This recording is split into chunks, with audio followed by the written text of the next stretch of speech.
L'apparition de l'usine Tannhals date du XVIIe siècle. Autrefois, c'était une tannerie qui appartenait à la famille Braun.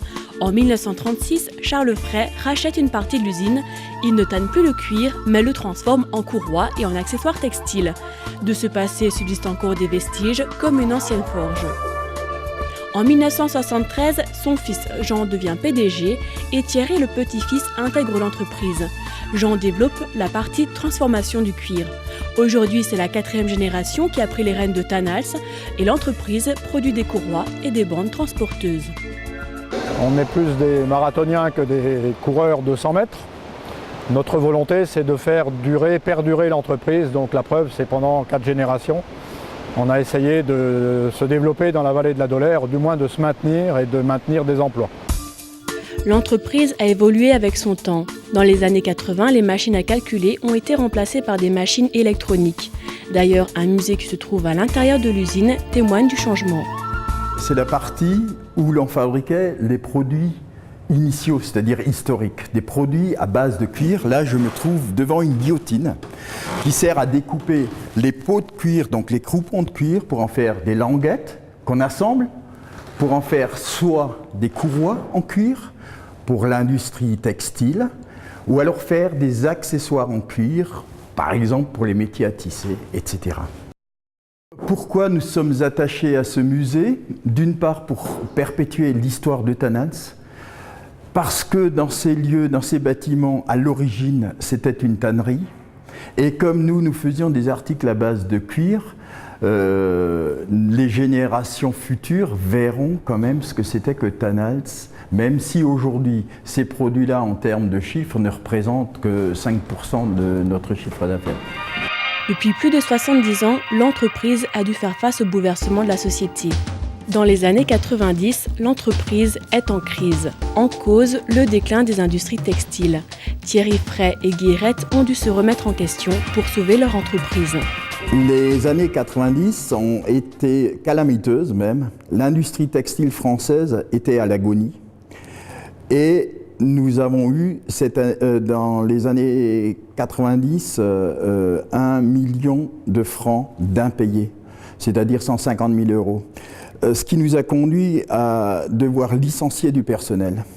Ce qui nous a obligés à remettre en cause complètement notre stratégie de clients et de produits. Nous ne produisons pas de pièces, nous sommes des transformateurs. Nous achetons la matière première à des fournisseurs allemands, japonais, français. Nous sommes certifiés ISO 9001. À chaque poste de travail, nous avons des procédures que les ouvriers suivent à la lettre. Je fais des courroies rondes qui servent à des machines à graver, des plaques de notaire, etc., médecins. Tannhals emploie 28 salariés, principalement des personnes de la vallée.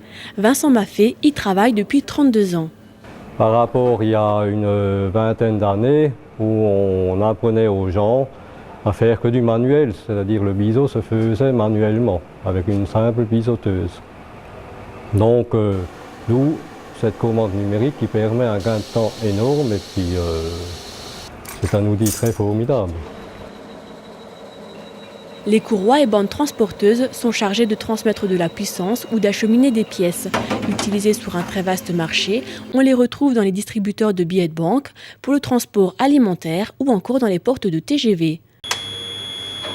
À l'heure des délocalisations, Tannhals, petite entreprise familiale, tient bon. Les chiffres parlent d'eux-mêmes. 4 700 000 € de chiffre d'affaires et 950 clients. L'entreprise a su s'adapter à la demande du marché en concevant elle-même ses machines. Alors il s'agit d'une rectifieuse. C'est une machine qui a été développée entièrement en interne dans le but de pouvoir produire de nouveaux produits. C'est une machine qui sert à rectifier les courroies, donc modifier l'épaisseur ou l'état de surface pour développer les capacités de l'outil de production. Donner la chance aux jeunes, c'est une priorité pour l'entreprise qui tient à jouer un rôle civique dans la société.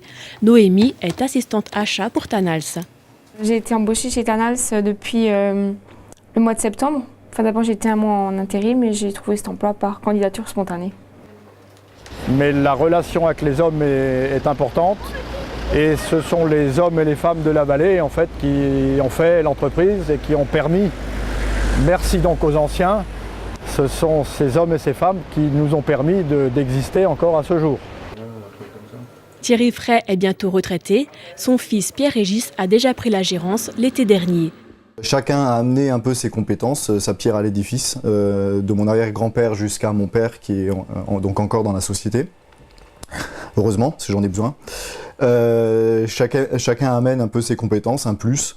Voilà, on va continuer selon les mêmes valeurs, les mêmes habitudes de fonctionnement interne. On continue selon les mêmes valeurs familiales et on développe de nouvelles voies. Mais voilà, un héritage que l'on maintient et qu'on continue de faire évoluer.